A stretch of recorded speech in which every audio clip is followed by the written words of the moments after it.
गुजर नाले पर तजावुजात के खिलाफ कार्रवाई सुस्त रवि का शिकार है। 2 माह के बाद भी नाला क्लियर न हो सका। इंतजामिया ने फिर गुजर नाले का रुख कर दिया। कच्ची पक्की तामीरात को गिराया जा रहा है। अब तक 3000 मकानात मुकम्मल या फिर जुज़वी तौर पर मिसमार किए जा चुके हैं और मुतासरीन में चेक्स तकसीम जारी है।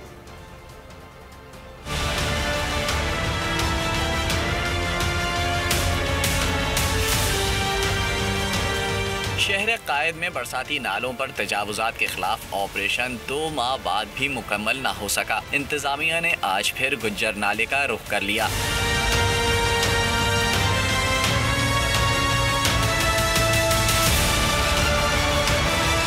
लियाकताबाद FC एरिया और गुलबर्ग में भारी मशीनरी के जरिए कच्ची पक्की तामीरात को जमीन बोस किया जा रहा है। अमन व अमान की सूरत हाल को बरकरार रखने के लिए रेंजर्स और पुलिस की भारी नफरी तैनात की गई है। ऑपरेशन के दौरान अब तक 3000 मकानात मुकम्मल या जुज़वी मिसमार किए जा चुके हैं। 26 किलोमीटर तवील गुज्जर नाले का 16 किलोमीटर का इलाका क्लियर कराया जा चुका है।